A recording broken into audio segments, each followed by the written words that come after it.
네, 법대로 합시다. 더 로이어 시작합니다. 자, 그럼 첫 번째 사연 만나보겠습니다. 어느 날 고수익 알바가 있는데 한번 해보지 않을래? 라는 제안을 받는다면 여러분은 어떻게 하시겠습니까? 아주 빠른 속도로 해야 되죠. 해야 돼요? 당장 해야 됩니다. 그렇습니다. 이 고수익 참 솔깃한 제안인데 하지만 고수익 알바에 숨어있는 비밀이 있다고 합니다. 어떤 내용인지 화면으로 확인해 보시죠.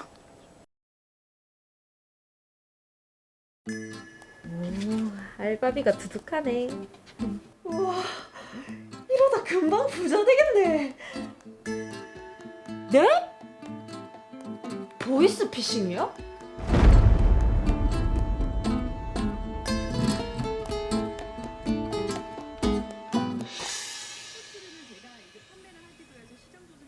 아까부터 뭘 그리 보노? 알바할 거 있나 찾아보고 있다. 승은 어쩌려고? 그래서 재택 근무 가능한 알바로 찾고 있다. 어? 고수익 알바? 이거 좀 괜찮은데? 뭔데? 법원 경매 및 채권 관련 외근 업무란데. 시간도 마음대로 쓸 수 있고. 고수익 붙은 거는 다 사기라더라. 아니다. 이건 법무사 사무소에서 낸 구인 공고인데. 에이, 설마 법무사가 사기치겠나? 하게, 그건 그렇네. 내일 전화해봐야겠다. 법무사 사무실에서 실제로 저런 광고를 내나요?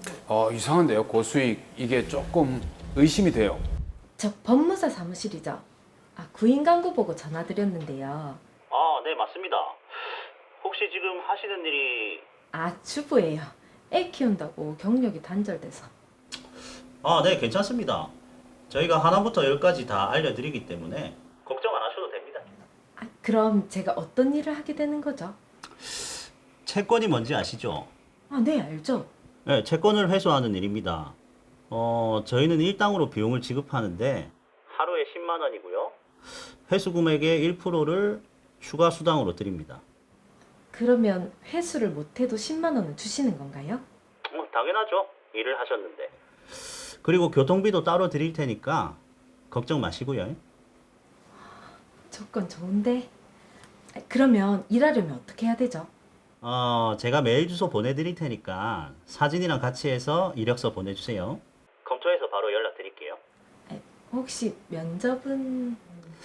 요즘 코로나 때문에 비대면 해서 서류 심사만 진행하기로 했습니다. 네, 알겠습니다. 그럼 지금 메일로 이력서 바로 보내주세요. 네, 감사합니다. 조건이 너무 좋으면 의심을 해봐야 되는데요. 저희가 법무사 사무실 맞긴 한가요? 그러니까요. 저번에 이력서 올려놓은데도 연락도 없고. 재택 알바 구하기 이래 힘드나.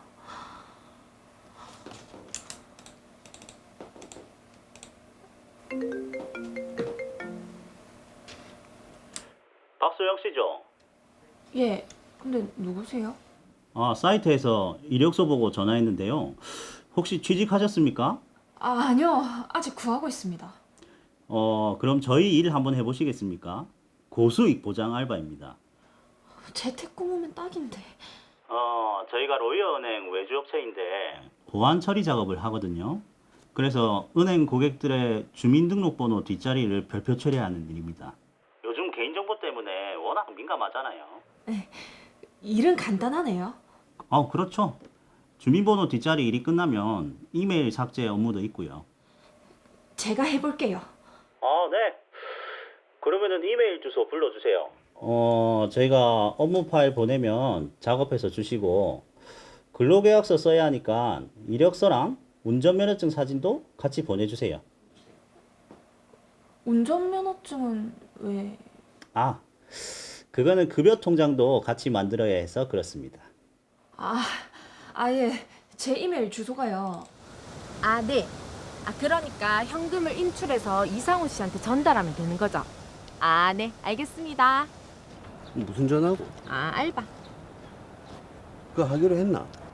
일도 엄청 간단하다. 그냥 시키는 대로 돈을 받아서 전달만 해주면 된다. 그게 끝이가? 법무사 사무실에서 하는 채권 회수 알바인데 가끔 뭐 계좌로 이체만 해주면 되더라고. 그리고 돈도 많이 준단다. 얼마나? 하루 10만 원. 10만 원? 좀 찝찝한데. 에이, 애 키우면서 하기에 딱이지 뭐. 걱정하지 마라. 법무사 사무소에서 채권 회수 알바라고 하는 점이 가장 크게 좀 이렇게 안심시키지 않나 생각이 듭니다. 경력단절 아줌마들이 제일 속이기가 쉽다니까. 일은 잘 되고 있고 이놈의 대출을 도대체 어떻게 하면 갚노? 응? 아우 진짜. 아 박소영 씨 정보가 있지. 아 네. 여기 로이어은행 전산팀인데 박소영 씨 되시죠? 예, 그런데요? 지금 인터넷 뱅킹 서버가 다운돼서 오류가 생겼습니다. 저희가 지금 복구 작업을 하고 있는데 정보를 좀 받으려고요. 아, 예. 계좌번호, 보안카드 번호, 공인인증서 비밀번호 좀 불러주시겠어요? 계좌번호는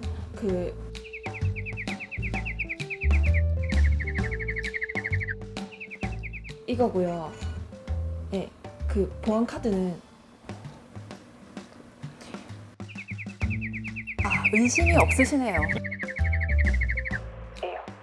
비밀번호는 비밀번호까지 주네요. 이거고요. 네 맞네요. 빨리 복구하겠습니다. 아싸 됐다.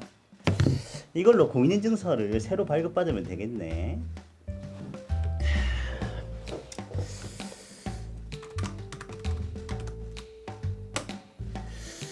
자 그럼 이걸로 나는 대출을 받으면 끝. 내 빚 5천만 원은 이제 안녕이다. 네? 뭐라고요? 제가 보이스피싱 사기단이라고요? 대출이요? 5천만 원이요? 네, 가뜩이라 경단녀라 속상한데 아주 네. 비수를 꽂았네요. 평범한 주부였는데 참 안타깝습니다. 그렇습니다. 요즘 그 보이스피싱이 날로 진화가 되고 있는데 거기에 당한 것 같습니다. 예. 일단 사건 정리부터 해보죠. 육아로 인해 경력이 단절된 김영진 씨는 일자리를 알아보던 중 법무사 사무실에서 낸 채권 회수 구인 광고를 보고 연락을 합니다. 사무실에서 알려주는 대로 돈을 받아서 전달하면 일당 10만 원과 함께 인센티브, 교통비까지 지급해주는 조건으로 일을 하기 시작했습니다. 보이스피싱에 연루된 지는 꿈에도 몰랐죠. 예. 한편 박소영 씨도 이 사건에 연루가 됐는데요. 수법이 좀 다릅니다. 박소영 씨는 은행 보안을 담당하는 외주업체에서 연락을 받고 은행 고객들의 개인정보를 삭제하는 일을 해주게 되는데요. 이 일을 지시했던 허영남 씨는 자신의 빚을 갚기 위해 박소영 씨의 이력서를 받고 심지어 박소영 씨에게 직접 공인인증서 비밀번호까지 받아냅니다. 네. 이 정보를 도용해서 박소영 씨 이름으로 5천만 원의 대출까지 받은 그런 사건입니다. 자, 먼저 일단 김영진 씨 사건의 수법은 언론에서도 종종 보도가 됐던 수법인데, 그런데 이게 법무사 사무실에서 구인 광고를 냈다. 이제 이거를 믿고 믿기를 문 것 같습니다. 이런 경우에도 법적 처벌을 받습니까?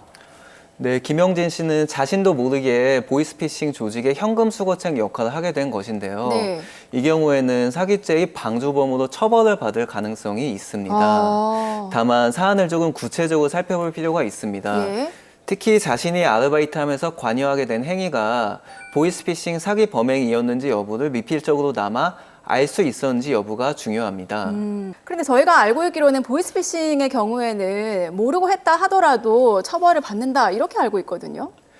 아무래도 보이스피싱으로 인한 사회적 폐해가 너무나도 심각하죠. 네. 법원에서도 단순히 알바인 줄 알고 일을 시작하는데 그런데 보이스피싱 조직의 현금 수거책이 된 경우에는 실형을 선고하는 경우가 최근에 많습니다. 그래요? 다만 예. 다만 잠깐만요. 저분이 지금 이제 처음 오셨는데 다만을 아시네요.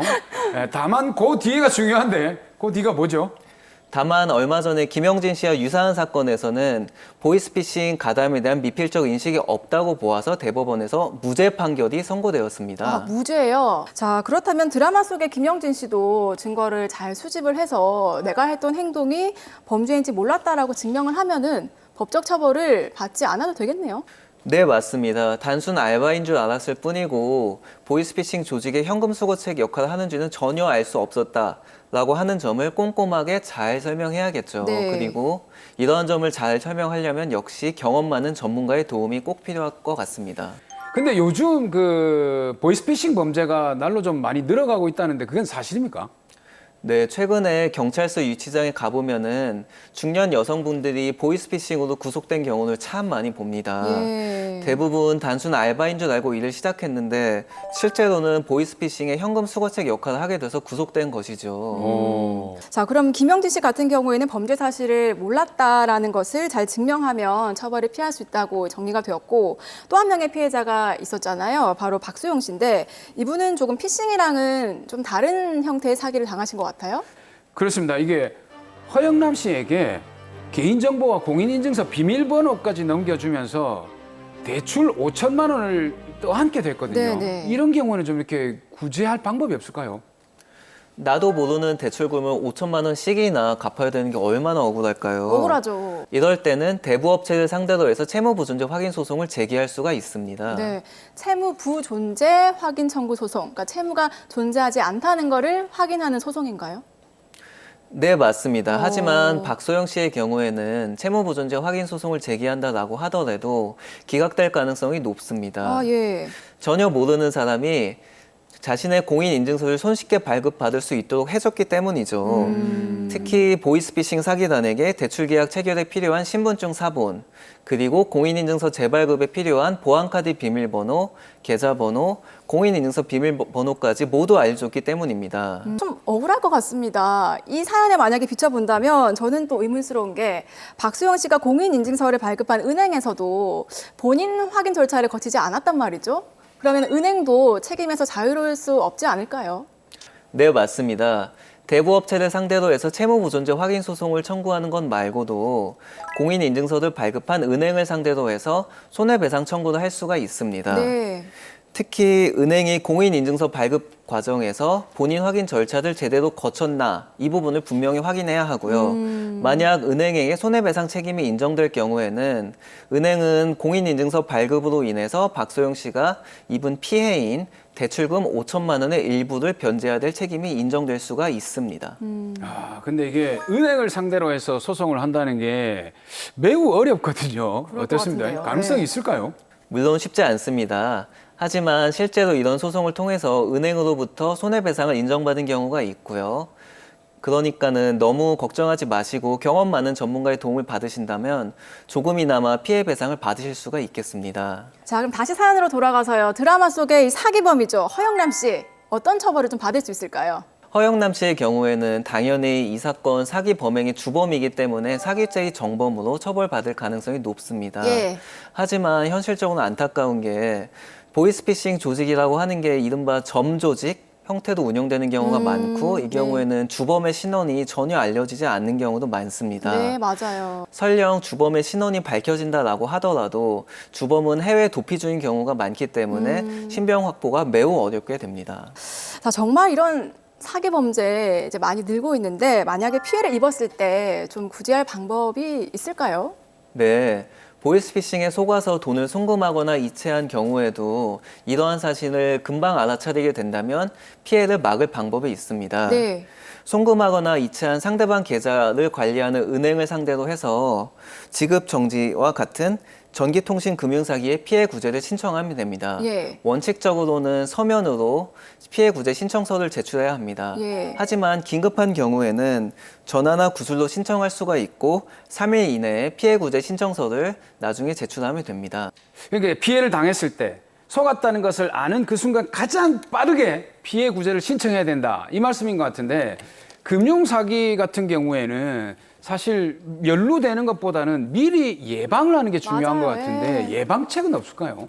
잘 모르는 번호로 갑자기 연락이 와서 돈을 급하게 보내달라고 한다. 이런 경우에는 보이스피싱이 아닌가 반드시 확인해 주셔야 합니다. 검찰이나 금융감독원을 사칭하는 그런 전화들, 그런 수법들은 이제 충분히 잘 알고 계실 텐데요. 최근에는 가족이나 지인들을 사칭해서 핸드폰이 망가졌다고 하면서 돈을 급하게 보내는 경우가 늘고 있다고 합니다. 네. 이러한 수법들을 평소에 좀 챙겨두시고 만약 연락이 왔을 때는 가족이나 지인들 본인에게 직접 꼭 확인해 보시기 바랍니다. 네. 근데 그 뒤에 박소영 씨 같은 경우에는 알바에 내가 혹시 잘릴지도 모르겠다라는 것 때문에 그 개인정보를 순순히 넘겨주는 이런 그 지위상의 약점도 있지 않을까요? 네, 맞습니다. 단기 알바를 구하려고 했는데 처음에는 채용자가 박소영 씨한테 엑셀 파일 정리 같은 거를 시키면서 마치 진짜 일을 시키는 것처럼 이렇게 안심을 시켰죠. 나중에는 개인 정보를 여러 가지 명목으로 과하게 요구하는 경우가 있습니다. 그렇다라고 하더라도 이러한 개인 정보를 자신이 잘 모르는 사람한테 함부로 주게 되면은 여러 가지 피해를 당할 수 있으니까는 꼭 조심하셔야 됩니다. 자, 그럼 마지막으로 김영진 씨와 우리 박소영 씨를 위한 해결책 제시해 주시죠. 평범한 주부분들이 단기 알바를 구하려고 하다가 보이스피싱 범죄에 피해를 입는 사례를 보면서 개인적으로 너무나 안타까웠습니다. 그래도 경험이 많은 전문가의 도움을 받을 필요가 있는데요.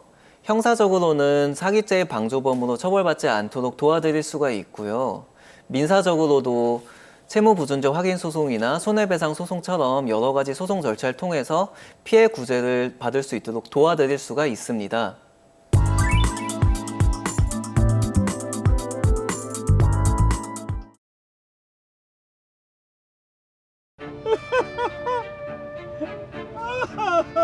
면허 정지라니. 운전을 못하면 내가 뭐 먹고 살아? 저는 그냥 차선을 바꾼 죄밖에 없는데 너무 억울합니다.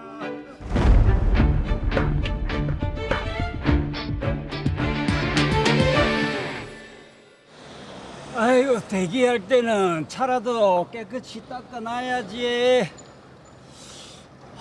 그나저나 요즘 손님이 이렇게 없어서 큰일이네. 기사님, 이 차 타도 되는 건가요? 아, 예, 그렇습니다. 타십시오. 예.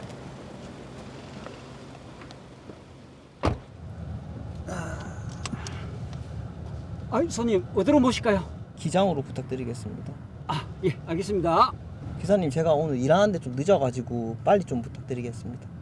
아, 예, 노력해 보겠습니다. 네.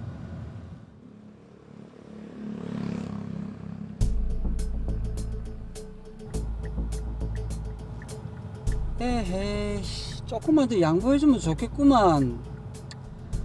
아니, 우리나라 운전자들은요, 깜빡이만 켜면 막 달려온다니까요. 맞아요. 아, 조금만 더 넣어둬. 이 바쁜데.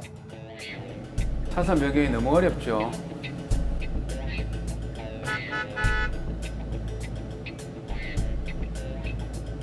당신 운전 좀 똑바로 하소. 그렇게 갑자기 끼어들 뭐 짜자는 겁니까? 예. 아니, 손님이 좀 급하다고 해서 미안합니다. 양보 조금만 해주십시오. 누구는 안 바쁜 줄 아나? 한 번만 너 좀 그딴 식으로 해봐라. 네, 죄송합니다. 양보 좀 해주면 될 것 같고 되게 뭐락해서 왔네. 그렇죠, 손님? 그러니까요. 근데 시간이 빨리 좀 가주세요. 예. 요 신호 바뀌자마자 바로 차선 변경 한번 해보겠습니다.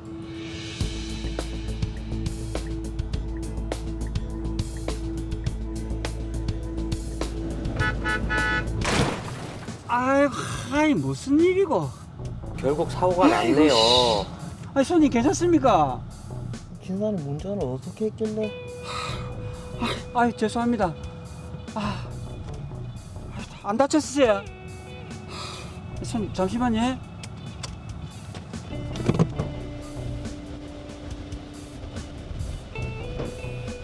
아니 그렇게 무조건 끼어들면 어쩌자는 겁니까? 가슴. 당신 혹시 일부러 그냥 끼어든 거 아니야? 아닙니다. 앞차가 빨리 가서 공간이 있어서 제가 들어갔죠. 그걸 말이라고 합니까? 이제 보니 내가 안 끼워줬다고 보복한 거네. 아니, 그건 진짜 아닙니다. 아니, 손님이 너무 급해서. 진짜 죄송합니다. 제가 보험 처리해드릴게요. 다음부터는 좀 조심 좀 하세요. 에? 그렇게 운전하지 말고. 예. 죄송합니다. 죄송합니다.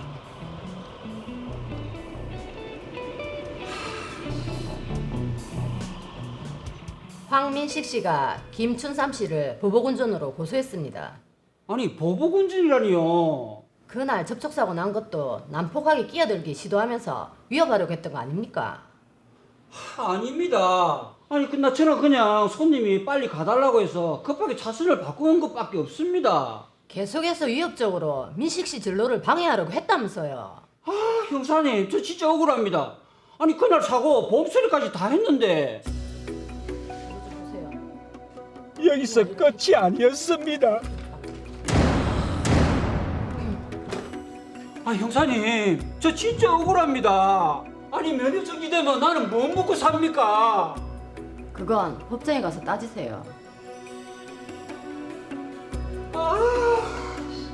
이 억울한 상황 저는 어떻게 해야 할까요? 아유, 택시기사 김춘삼 씨 입장에서는 참 억울할 것 같은데 서로 조금씩만 양보를 했다면 얼마나 좋았을까라는 생각이 들어요. 그렇습니다. 일단 억울한 상황을 해결하기 위해서는 먼저 사건 정리부터 빨리 해보도록 하겠습니다. 네. 의뢰인 택시기사 김춘삼 씨입니다. 손님을 태우고 목적지에 가기 위해 달리던 중 2차선으로 차선 변경을 해야 하는데 2차선을 주행 중이던 황민식 씨가 끼워주지 않으려고 속도를 줄이지 않았습니다. 급기야 빨간불 신호에 걸려 정차하게 되자 황민식 씨가 의뢰인에게 화를 내며 욕설까지 했습니다. 의뢰인은 손님의 재촉에 더 이상 말다툼을 할 수 없었고 마침 신호가 되어서 2차선 앞쪽에 생긴 빈 공간으로 차선을 변경하기 위해 진입을 하려 했습니다. 그러나 결국 황민식 씨의 차와 접촉 사고가 났고 보험회사를 불러 마무리하려고 했습니다. 네. 그런데 며칠 뒤 경찰서에서 보복운전으로 조사를 받았고 특수상해 및 특수재물손괴죄로 검찰에 송치되면서 운전면허 100일 정지 처분을 받았습니다.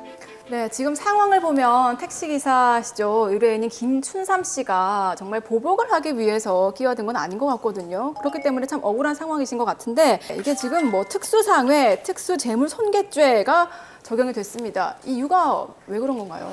예, 우선 일반적인 상해 및 재물손괴와 달리 특수상해 및 특수재물손괴죄란 단체 또는 다중의 위력을 보이거나 위험한 물건을 휴대하여 상해하고 타인의 재물을 손괴하는 경우를 말합니다. 네. 이 사건의 경우는 이 자동차가 특수에 해당하는 위험한 물건인지 여부가 문제가 됩니다. 네. 판례에 따르면 위험한 물건에 해당하는지 여부는 구체적인 사안에서 사회적 통념에 비추어 그 물건을 사용하는 경우 상대방이나 제3자가 생명 또는 신체의 위협을 느낄 수 있는지 여부에 따라 판단을 하게 됩니다. 네. 자동차는 살상용이나 파괴용으로 만들어진 것은 아니지만 그 자동차를 사용하는 경우 사람의 생명 또는 신체에 위해를 가하거나 다른 사람의 재물을 손괴하게 된다면 위험한 물건에 해당된다는 것이 판례의 입장입니다. 근데 이게 드라마의 상황으로 봤을 때는 그냥 단지 끼어들기인데 근데 요걸 가지고 특수상해나 특수재물손괴까지 가능할까요, 이게? 네, 제가 보기에도 드라마만 봐서는 고의를 가지고 보복운전을 한 것은 아닌 것으로 보입니다. 그럼 만약에 고의가 없었다면 이게 그러면 특수재물손괴나 특수상해는 되지 않는 겁니까? 예, 고의가 없으면 일반적으로 형법이 적용이 되지 않으니까 과실이니까 일반적인 그냥 접촉 사고로 끝나는 부분이고 고의가 있기 때문에 이제 형사처벌을 받게 됩니다. 네. 자, 우선 황민식 씨가 택시기사인 김춘삼 씨에게 보복운전을 당했다라고 지금 주장을 하고 있는데 정확하게 보복운전이라는 게 어떤 겁니까? 네, 보복운전은 도로 위에서 사소한 시비를 기점으로 고의로 자동차를 이용하여 상대방을 위협하거나 공포심을 느끼게 하는 일체의 행위를 말하는 것으로 단 1회의 행위라도 상해, 폭행, 협박, 손괴가 일어나는 경우에 적용이 되고 예. 의도를 가지고 특정인을 위협했다는 점에서 난폭운전과는 차이가 있습니다. 즉 보복운전이란 앙심을 품고 고의로 특정 차량을 위협하는 것을 말하고 난폭운전이란 불특정 다수인을 상대로 도로에서 불편을 주면서 운전을 하는 것을 말합니다.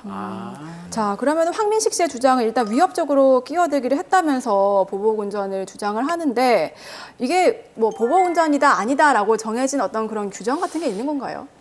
네, 보통 보복운전의 유형에는 앞지르기 후 급감속 또는 급제동하는 경우 예. 상대 차량을 뒤쫓아가 고의로 충돌하는 행위, 급차로 변경으로 인해 상대 차량을 중앙선이나 갓길로 밀어붙이는 행위 예. 등을 일반적으로 보복운전의 대표적인 행위에 해당합니다. 듣기만 해도 아찔하네요. 와, 그러면 만약에 보복 운전을 했다라고 치면 처벌 수위는 어떻게 됩니까? 네, 보복운전의 경우 도로교통법이 적용되는 난폭운전과 달리 일반 형법이 적용이 됩니다.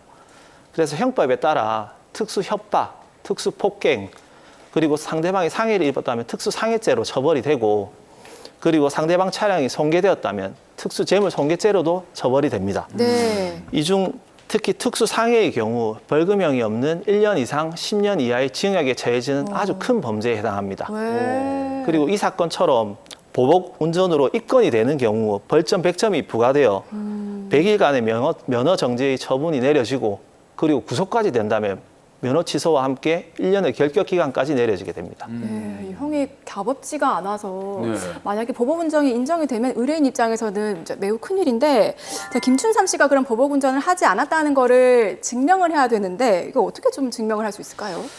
네, 이런 경우 사고 당시 차량의 블랙박스와 현장 사진, 그리고 차량의 사고 부위, 그리고 사고 전후, 아까 이 사건 드라마를 보면 사고 이후에 그 기사님이 손님에게 죄송하다고 예, 자신이 고의로 냈으면 이런 말도 하지 않았을 거기 때문에 그렇죠, 그렇죠. 사고 전후에 서로 간의 대화 등을 수집해서 법률 전문가의 조력을 받아 자신의 무고함을 밝히는 것이 우선입니다.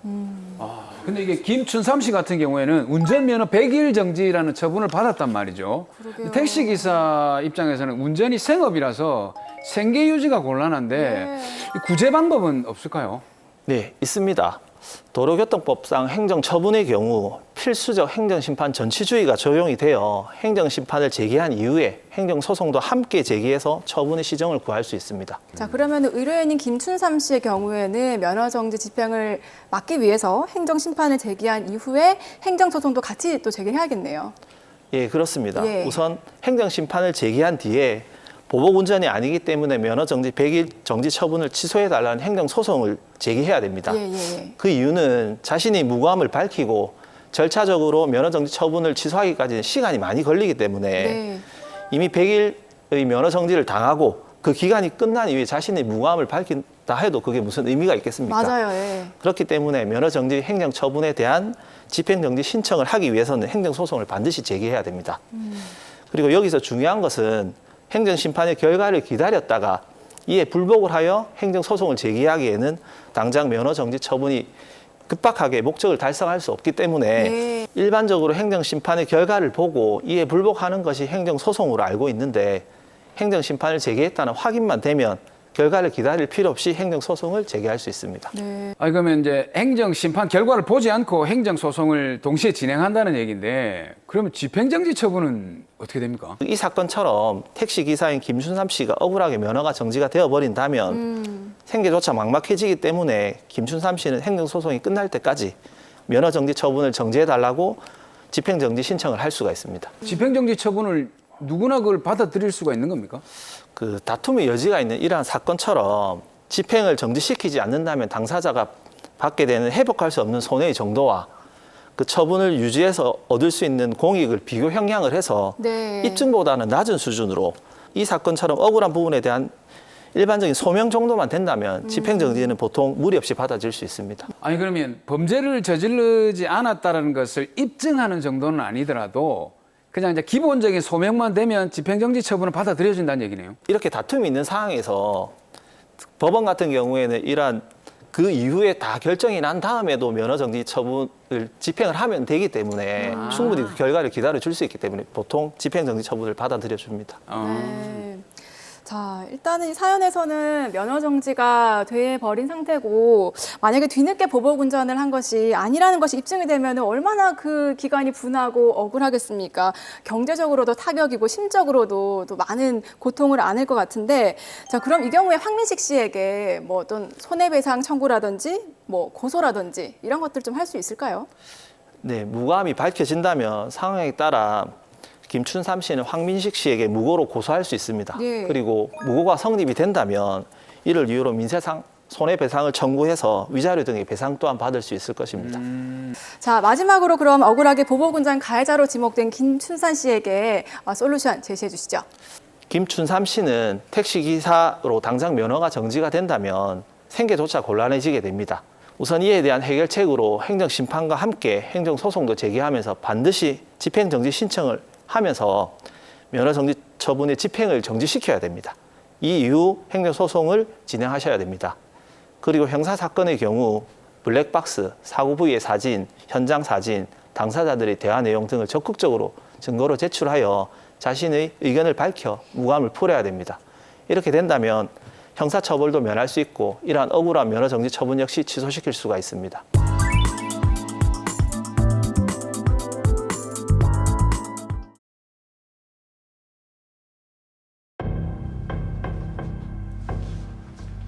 여보, 정신 차려봐라. 아, 이 사람 왜 하노? 여보!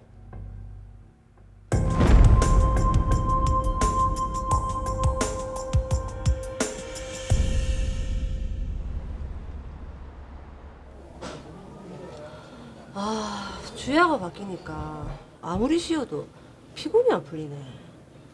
민지 씨는 안 피곤해? 저도 죽겠습니다. 제가 일이 서툴러서 선배님 더 고생이시죠. 에이, 처음부터 잘하는 사람이 어디 있나. 열심히 하다 보면 익숙해지고 잘하게 되는 거지. 네, 열심히 하겠습니다. 자, 이제 슬슬 우리 환자분들 상태 확인하러 가볼까? 네. 아내는 베테랑 간호사로 1년 전부터 야간 근무를 전담해 왔습니다. 아, 우리 어머니 또 주사 뺐다. 어머니, 이렇게 어머니가 주사를 빼면 피가 난단 말이에요. 왜 뺐어요? 아프다고. 아팠구나. 제가 우리 어머니 혈압만 좀 체크하고 나서 안 아프게 놔줄게요. 싫어. 주사 안 맞으면 더 아픈데. 자, 어머니, 잘 봅시다.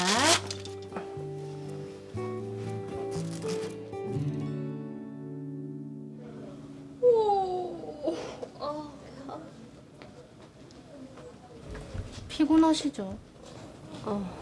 이제 선배 휴식 시간이니까 들어가서 좀 쉬세요. 그래야겠다. 아까 106동 환자 사라졌다고 해서. 와, 찾으러 다닌다고. 안 그래도 보호자분이 난리던데 찾으셨어요? 다른 병동에 가 계시더라니까. 얼른 들어가서 눈 좀 붙이세요. 알겠다.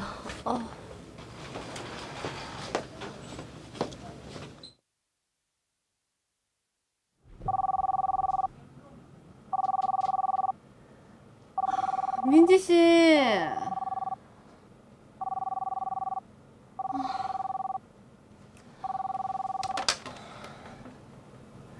네? 환자 상태가 안 좋다고요? 지금 빨리 가겠습니다.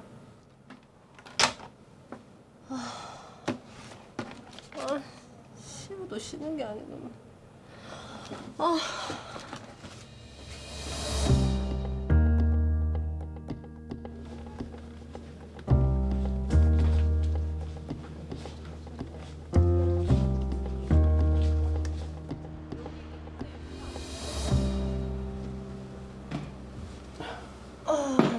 피곤하다.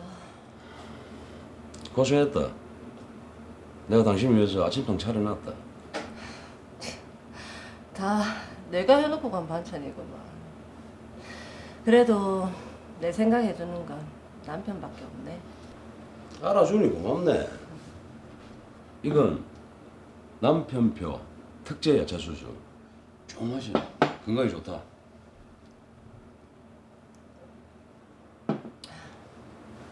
근데 요즘 얼굴이 말이 아니네. 많이 힘들지? 아무래도 밤새 일하니까. 그리고 환자들 때문에 스트레스도 심하고. 자기가 고생이 많다.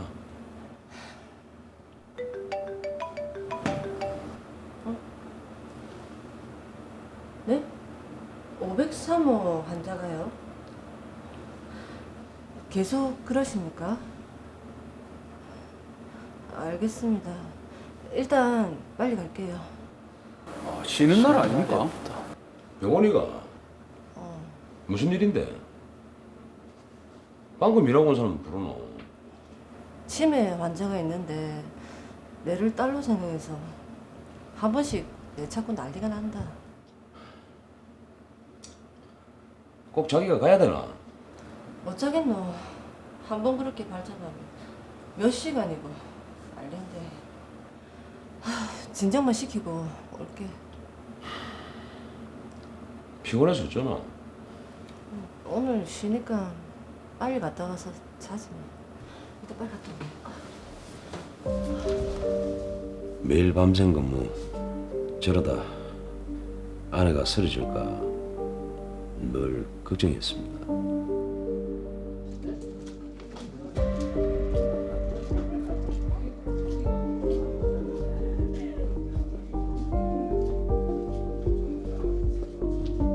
힘든 일의 연속의 반복이네요.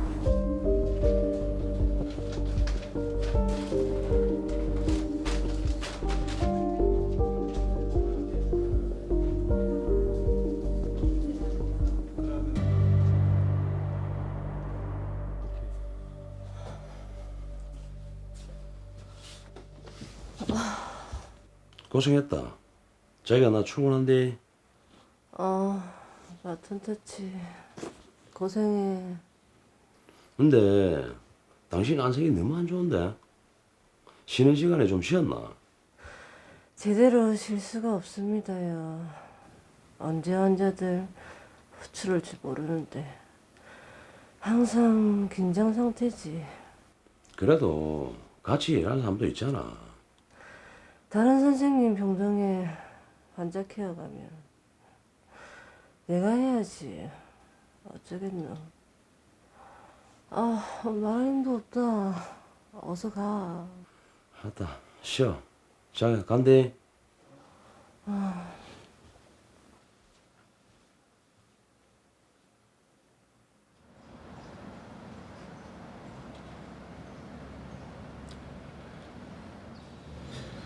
이 시간이면 일어났어. 준비할 시간인데. 깊이 잠이 들었나? 먹고 싶은 거 있으면 좀 사다 주려고 했더니 빨리 가서 깨워야겠네. 1년에 만 킬로도 못 하는데 보험료는? 원마일 타면 원마일지만 100마일 타면 100마일지만 한마일만 매월 후불로 새로운 퍼마일 자동차 보험 다이렉트 이젠 퍼마일.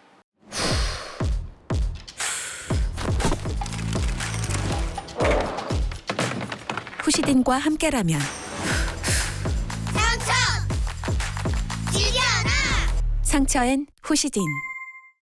와이어가 답답해도 삼각이라 조여도 지금까지 참아왔고 어쩔 수 없다는 널 이젠 구해야 할 때 나를 구하다.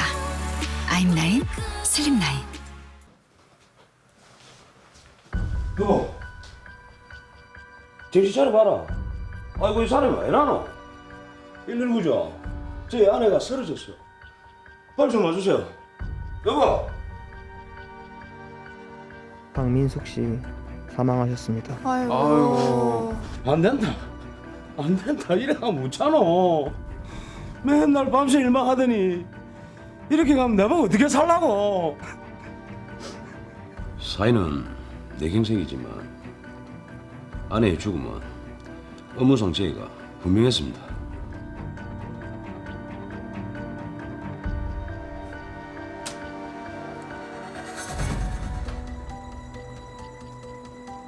왜 연관이 있다는 겁니까? 평소 지병 없이 건강했던 사람이. 이건 업무상 제의라고요.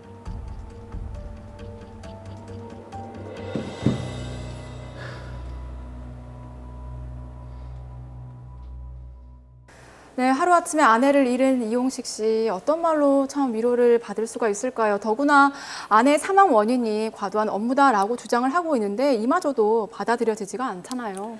그렇습니다. 너무 안타까운 이야기인데요. 일단 사건 정리부터 해보도록 하겠습니다. 의뢰인 이용식 씨의 아내는 요양병원에서 간호사로 일했습니다. 저녁 8시 반부터 다음 날 아침 8시 반까지 야간 근무를 전담했는데요. 근무 시간 중 새벽 2시부터 4시까지 휴게 시간이 있습니다. 하지만 2인 1조로 78명의 환자를 돌보면서 사실상 온전히 쉴 수가 없었습니다. 네. 그러던 어느 날 남편 이용식 씨가 퇴근하고 집에 돌아와 보니까 아내 박민숙 씨가 쓰러진 상태였고 곧바로 응급실로 옮겼으나 안타깝게 사망했습니다. 사인은 뇌경색이었는데요. 평소 건강했던 아내의 갑작스러운 죽음에 이용식 씨는 업무상 재해로 인한 사망이라며 근로복지공단에 유족급여 및 장의비 지급을 청구했으나 받아들여지지 않았습니다. 네, 아내의 갑작스런 죽음을 받아들이기도 힘든데 또 사인을 두고 열심히 또 힘겹게 다퉈야 되는 상황입니다. 드라마 상으로 봤을 때는 업무상 재해가 맞는 것 같은데 이게 근로복지공단에서는 받아들여지지가 않았습니다. 왜 그런 겁니까? 제가 미리 조사를 해봤습니다. 박민숙 씨의 직접적인 사망 원인은 뇌경색인데요. 네. 근로복지공단에서는 박민숙 씨의 뇌경색이 과로로 인해서 발생한다고 인정하기에는 근로시간이 짧다. 이 점이 결정적이었던 것 같습니다. 아니 지금 드라마를 봤을 때는 근로시간이 짧은 게 아니라 길어도 너무 길었던 게 문제인 것 같은데 어떻게 그런 판단이 되죠? 우선 박민숙 씨 근로시간을 계산을 해봐야겠죠. 네. 근무 시간은 저녁 8시 30분부터 다음 날 아침 8시 30분까지였고 근무 시간 중 새벽 2시에서 4시까지는 휴게 시간이었죠. 예. 그럼 일단 1회 근무 시간을 계산을 하면 총 12시간에서 휴게 시간 2시간을 빼면 10시간입니다. 네. 그렇죠. 그런데 업무 시간을 이렇게 단순하게 계산할 것이 아니라 야간 업무, 그러니까 10시에서 다음 날 6시까지에 대해서는 30%를 가산해서 계산을 해야 합니다. 결국 박민숙 씨의 1회 근무 시간을 계산하면 708분이 나오므로 시간으로 따지면 11시간 48분입니다. 네. 이 시간을 기초로 박민숙 씨가 일주일에 3일 내지 4일간 근무한 날짜와 휴무일을 감안해서 계산을 해보니까 이 사건 질병 발생 전 12주 동안에 일주 평균 업무 시간은 47시간 11분이 나오네요. 네. 이 정도 근무 시간만으로는 뇌경색이 발생할 정도는 아니다. 이렇게 판단한 것 같습니다. 그렇군요. 자, 그럼 방금 야간 업무 뭐 계산하는 거 말씀해 주셨는데 이게 뭐 근로 시간에 따라서 근무 시간에 따라서 업무상 질병을 인정하는 뭐 기준이 있는 건가요? 네, 방금 제가 야간 업무에 대해서는 30%를 가산해서 계산했잖아요. 예, 예. 이 계산은 제가 임의로 정한 기준이 아니고 고용노동부 고시에 나와 있는 내용입니다. 현재 적용되고 있는 고용노동부 고시에 따르면 질병의 발병 전 12주 동안 일주 평균 업무 시간이 52시간을 초과할 때에는 업무 시간이 길어질수록 업무와 질병 간 관련성이 증가하는 것으로 평가해야 한다. 네. 60시간을 초과할 경우에는 관련성이 강하다고 평가해야 한다. 업무 부당 가중 요인이 있는 경우에는 관련성이 강하다고 평가해야 한다. 그런 내용이 규정되어 있습니다. 가중 요인이 있는 경우에는 관련성이 강하다라고 하셨는데 그럼 가중 요인이라는 건 어떤 게 있습니까? 그것 또한 고용노동부 고시에 나와 있는데요. 예.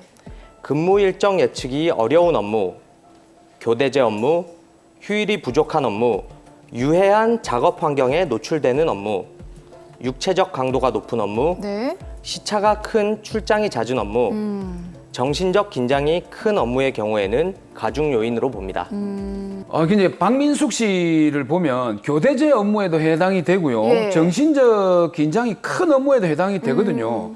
드라마를 보면 예. 일단 휴게 시간도 지켜지지 않았고 휴일인데도 치매 환자 때문에 병원에 출근을 했단 말이죠. 맞아요. 그렇다면 이런 게 다 근무 시간으로 산정이 돼야 될 것 같은데 안 그러게요. 그렇습니까? 근로자가 작업시간 도중에 현실로 작업에 종사하지 않은 대기시간 또는 휴게시간이라고 하더라도 그것이 근로자가 온전히 자유롭게 이용할 수 있는 시간이 아닌 한 근로시간에 포함됩니다. 그렇다면은 박민숙 씨가 휴게 시간에도 일을 했다는 거를 입증을 해야 되겠네요. 네, 사실은 그 부분이 이 사건에서 가장 중요한 쟁점입니다. 예. 만약 휴게 시간에도 일을 했다는 것이 인정이 된다면 발병 전 12주 동안 일주 평균 업무 시간이 54시간 가량 되기 때문이죠. 이야, 그럼 이게 휴게 시간에 근무를 했다는 게 입증이 돼야 된다는 얘기인데 이 입증이 상당히 어려울 것 같은데 어떻습니까? 지금 우리야 드라마를 보면서 휴게 시간에도 근무를 했다. 그 점을 알 수 있지만 실제 재판의 경우에는 이 점을 입증하기가 굉장히 어려운 경우가 많습니다. 그렇죠. 그럼 어떻게 그럼 입증을 해야 될까요? 우선 전문가의 도움을 받아야겠죠. 예. 네. 전문가와 함께 모든 수단을 동원해서 입증해야 되는데요. 가장 우선적으로 병원에 있는 기록 등인 망인의 출퇴근부부터 시작해서 간호기록지 등 근무한 내역을 확인해야 됩니다. 여기에 그치지 않고 망인의 다이어리, 핸드폰, 그런 모든 개인적인 자료까지도 뒤져보아야 하는데요. 여기에 남아있는 사소한 메모나 문자 내역, 통화 내역 등이 모두 다 입증 자료가 될 수 있습니다. 네. 그리고 함께 일했던 다른 간호사들의 진술을 확보하는 것도 매우 중요한 입증 자료가 될 수 있습니다.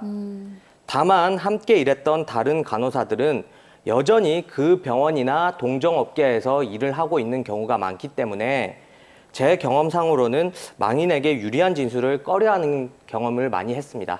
자, 그리고 박민숙 씨의 재해 사망이 받아들여지지 않은 또 하나의 포인트가 바로 뇌경색인데 이 부분은 의사의 의견도 중요할 것 같거든요. 의사는 뭐라고 합니까? 이 사건에서 진료 기록을 감정한 의사는 과로와 스트레스로 인하여 뇌경색이 발생한 것으로 확신할 수는 없다. 그런 취지의 답변을 보내왔습니다. 근데 이거를 뒤집어 보면 과로와 스트레스로 인하여 뇌경색이 발생하지 아니한 것도 확신할 수 없다 이렇게 되지 않습니까? 사실 과로 및 스트레스와 질병 간의 인과관계를 명확하게 입증한 것은 거의 불가능합니다. 그렇죠. 막연하게 과로로 뇌경색이 온 것 같다. 또한 스트레스로 뇌경색이 온 것 같다. 뭐 그런 상식적인 판단을 할 수 있겠죠. 그런데 그걸 의학적으로 확실하게 입증하는 것은 매우 어렵기 때문입니다. 그렇기 때문에 아까 말씀드린 고용노동부 고시가 매우 중요한 역할을 하는데요. 만약에 업무와 질병 간 관련성이 강한 경우에 해당한다고 보면 관련성이 강함에도 왜 근로복지공단은 업무상 질병으로 인정하지 않았느냐. 업무와 질병 간 관련성이 강함에도 업무와 질병 간 인과관계가 단절된다는 점을 오히려 반대로 공단 측에서 입증하라. 네. 이렇게 입증 책임을 전환시킬 수가 있는 것입니다. 자, 그렇다면 박민숙 씨의 업무상 재해 사망이 만약에 받아들여졌다라고 한다면 보상 금액은 어느 정도 되겠습니까? 만약에 받아들여지게 되면 근로복지공단으로부터 장의비를 일시금으로 그리고 유족급여를 연금 형식으로 받으실 수 있게 됩니다. 장의비는 약 1,000만 원 수준에서 유족급여는 일반적으로 정기금으로 매달 망인의 평균 임금을 기초로 해서 그렇게 산정되는 금액을 지급받을 수도 있고 일정한 요건 하에서는 일부 일시금으로 지급받으실 수도 있습니다. 뭐 아무리 억만금을 줘도 위로가 되겠습니까? 많은 그렇죠. 그래도 조금의 정말 조금의 마음의 위로가 됐으면 좋겠습니다. 자, 사랑하는 아내를 잃은 이용식 씨 마지막으로 의뢰인을 위해서 솔루션 제시해 주실까요? 우선은 유족급여 부지급한 처분에 대해서 그 결정을 취소하라는 행정소송을 하셔야 합니다. 그리고 또 중요한 점은 그와는 별도로 박민숙 씨의 직장인 병원을 상대로 해서 손해배상 청구가 가능하다는 점을 잊으시면 안 됩니다. 직장에 대하여 청구할 손해배상액은 상속인들의 위자료와 망인이 만약 살아 있었더라면 얻을 수 있었던 일실 수익을 기초로 산정하시면 됩니다. 이용식 씨의 경우에는 이 두 가지 소송 모두 다 승소 가능성이 충분할 것으로 보입니다. 그러니 힘든 와중이지만 기운을 내시길 바랍니다.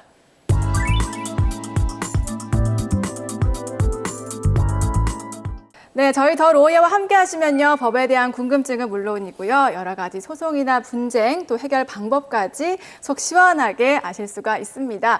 그리고 카카오톡 채널에서도 더 로이어 친구 추가하시면요. 조금 더 편하고 쉽게 저희 만날 수 있으니까요. 이 점 참고하시면 좋겠네요. 네, 오늘 저희가 준비한 소식은 여기까지고요. 저희는 다음 시간에 더 명쾌하고 재미있는 법 이야기로 찾아뵙도록 하겠습니다. 법대로 합시다!